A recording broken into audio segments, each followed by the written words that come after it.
Today, we are going to untangle a legal maze that trips up so many people. How do you actually get the information you're entitled to from the government in South Africa? So let's just get right into it. Have you ever tried to get, say, your own medical records from a state hospital, or maybe ask a municipality for a public document, and you're just met with silence? Total silence? You know how incredibly frustrating that is. And look, this isn't just in your head. A high court judge recently said it out loud, saying these kinds of requests are often, quote, regarded with disdain and are consequently ignored. And that's really where we have to start today. The courts themselves get that this is a real problem. But the good news is there is a way through it all. So we're going to walk through the official process, step by step, using a real court case as our guide. We're going to see where people go wrong, and more importantly, how you can get it right. Okay, first things first. This isn't just about asking nicely and hoping for the best. Access to information that the state has, that is your constitutional right. It's written right there in Section 32 of the Constitution. This is actual power you hold. So the tool that makes this right real is something called the Promotion of Access to Information Act, or PAIA for short. The best way to think about it is as the official rule book. It's the instruction manual you absolutely have to follow to use that power. And you know, the judge in the case we're looking at called PAIA a user-friendly legislative roadmap. So for the rest of our time here, that's exactly how we're going to treat it. A map with very clear, very specific directions you have to follow. So, what does this roadmap look like if you're looking at it from, say, 30,000 feet? Well, it's a really clear sequential journey. It has 4 distinct stages, and you just can't skip any of them. Here are the 4 stages. First, you make a formal request. Second, you get a decision. And remember, getting no decision is also a decision. Third, you lodge an internal appeal. And only then, after you've done all that, can you go to court. The key thing here is you cannot jump the queue. All right, let's start with step 1, making the request. This is the very first intersection where one wrong turn can send you completely off course. And this slide really just lays it out perfectly. Look at the rule column. The process is simple. Your request has to go to the designated information officer at their official address.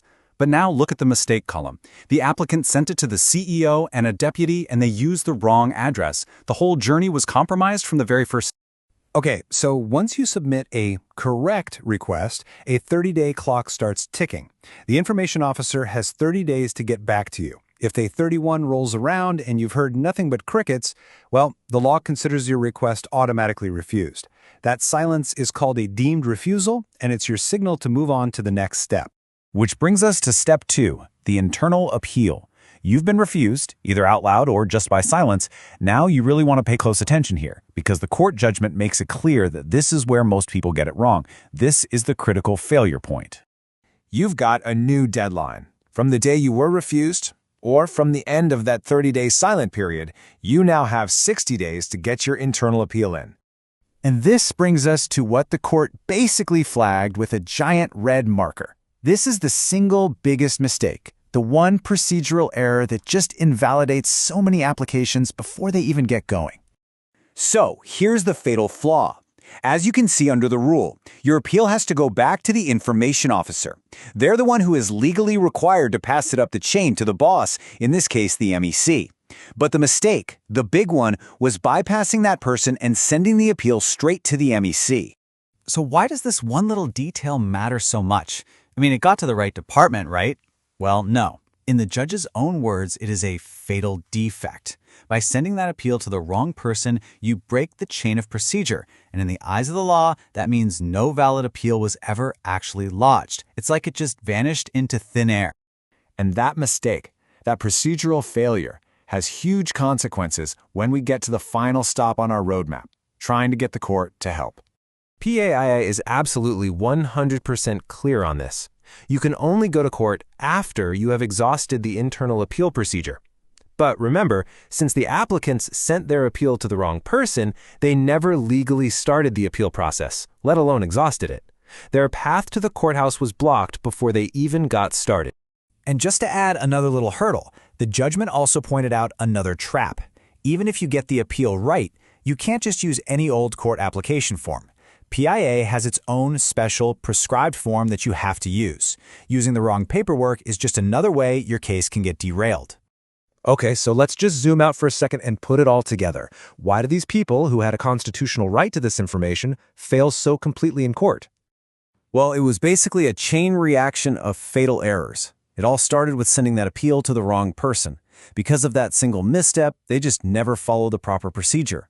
Then they cited the wrong people in their court papers, used the wrong forms. I mean, essentially every single step they took from that point on was a wrong turn. So the final outcome was pretty much inevitable. The court's finding was stark. It was simple.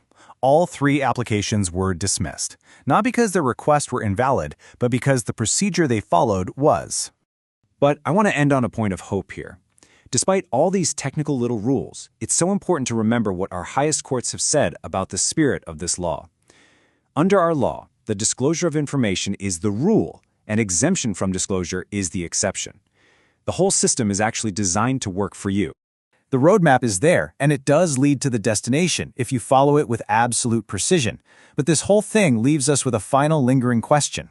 The judge called this process a user-friendly roadmap. But when one wrong turn, like sending a letter to the boss instead of their subordinate, can make your entire journey invalid, you have to ask, is that map truly user-friendly for the very citizens it was designed to empower?